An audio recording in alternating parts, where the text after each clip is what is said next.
श्लोक। श्री भगवान उवाच कुतस्त्वा कश्मलमिदं विषमे समुपस्थितम्। अनार्य जुष्टम स्वर्गीय कीर्तिकरम अर्जुन 2। श्री भगवान ने कहा, हे अर्जुन, तुम्हारे मन में यह कल्मश आया कैसे? यह उस मनुष्य के लिए तनिक भी अनुकूल नहीं है जो जीवन के मूल्य को जानता हो। इससे उच्च लोक की नहीं अपितु अपयश की प्राप्ति होती है। श्री कृष्ण तथा भगवान अभिन्न हैं, इसीलिए श्री कृष्ण को संपूर्ण गीता में भगवान ही कहा गया है। भगवान परम सत्य की पराकाष्ठा है। परम सत्य का बोध ज्ञान की 3 अवस्थाओं में होता है। ब्रह्म या निर्विशेष सर्वव्यापी चेतना, परमात्मा या भगवान का अंतर्यामी रूप जो समस्त जीवों के हृदय में है, तथा भगवान या श्री भगवान कृष्ण। श्रीमद् भागवत में ये 2 की तरह परम सत्य की यह धारणा इस प्रकार बताई गई है। वदन्ति तत्तत्व विदस तत्वम यज्ञानमद्वयम् ब्रह्मेति परमात्मेति भगवानेति शब्दते। परम सत्य का जाता परम सत्य का अनुभव ज्ञान की 3 अवस्थाओं में करता है, और ये सब अवस्थाएं एक रूप हैं। ये ब्रह्म, परमात्मा तथा भगवान के रूप में व्यक्त की जाती हैं। इन 3 दिव्य पक्षों को सूर्य के दृष्टांत द्वारा समझाया जा सकता है, क्योंकि उसके भी 3 भिन्न भिन्न पक्ष होते हैं, यथा धूप प्रकाश, सूर्य की सतह तथा सूर्य लोक स्वयं।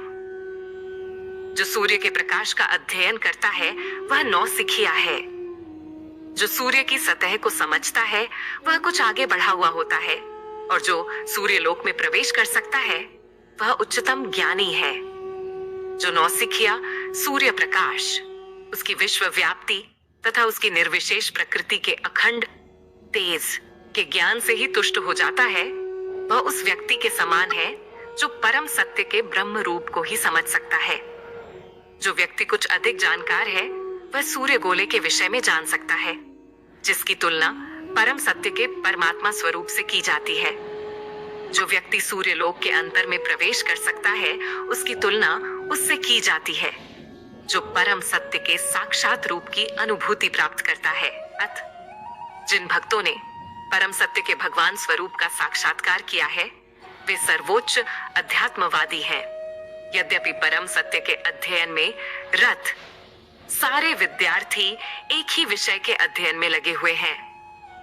सूर्य का प्रकाश, सूर्य का गोला तथा सूर्य लोक की भीतरी बातें, इन तीनों को एक दूसरे से विलग नहीं किया जा सकता। फिर भी तीनों अवस्थाओं के अध्येता एक ही श्रेणी के नहीं होते। संस्कृत शब्द भगवान की व्याख्या व्यासदेव के पिता पराशर मुनि ने की है। समस्त धन, शक्ति, यश, सौंदर्य, ज्ञान तथा त्याग से युक्त परम पुरुष भगवान कहलाता है। ऐसे अनेक व्यक्ति हैं जो अत्यंत धनी हैं, अत्यंत शक्तिमान हैं, अत्यंत सुंदर हैं और अत्यंत विख्यात, विद्वान तथा विरक्त भी हैं, किंतु कोई साधिकार यह नहीं कह सकता कि उसके पास सारा धन, शक्ति आदि है। एकमात्र कृष्ण ही ऐसा दावा कर सकते हैं, क्योंकि वे भगवान हैं। ब्रह्मा, शिव या नारायण सहित कोई भी जीव कृष्ण के समान पूर्ण ऐश्वर्यवान नहीं है। अतः ब्रह्म संहिता में स्वयं ब्रह्मा जी का निर्णय है कि श्री कृष्ण स्वयं भगवान हैं। न तो कोई उनके तुल्य है न उनसे बढ़कर है। वे आदि स्वामी या भगवान हैं, गोविंद रूप में जाने जाते हैं और समस्त कारणों के परम कारण हैं, ईश्वर। परम कृष्ण, सच्चिदानंद विग्रह, अनादिरादिर गोविंद, सर्व कारण कारणम, ऐसे अनेक पुरुष हैं जो भगवान के गुणों से युक्त हैं, किंतु कृष्ण परम है क्योंकि उनसे बढ़कर कोई नहीं है। वे परम पुरुष हैं और उनका शरीर सच्चिदानंदमय है। वे आदि भगवान गोविंद हैं और समस्त कारणों के कारण हैं। ब्रह्म संहिता 5.1। भागवत में भी भगवान के नाना अवतारों की सूची है, किंतु कृष्ण को आदि भगवान बताया गया है, जिनसे अनेकानेक अवतार तथा ईश्वर विस्तार करते हैं। ते चांद शक्ला पुंस कृष्णस्तु भगवान स्वयं इंद्रारि व्याकुलम लोकम मृडयन्ति युगे युगे। यहाँ पर वर्णित सारे अवतारों की सूचियां या तो भगवान की अंश कलाओं अथवा पूर्ण कलाओं की है, किंतु कृष्ण तो स्वयं भगवान है।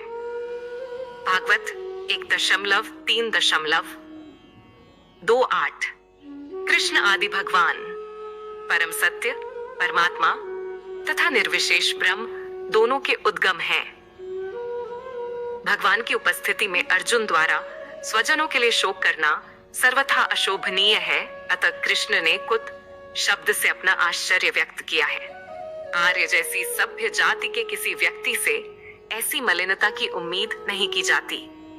आर्य शब्द उन व्यक्तियों पर लागू होता है जो जीवन के मूल्य को जानते हैं और जिनकी सभ्यता आत्म साक्षात्कार पर निर्भर करती है।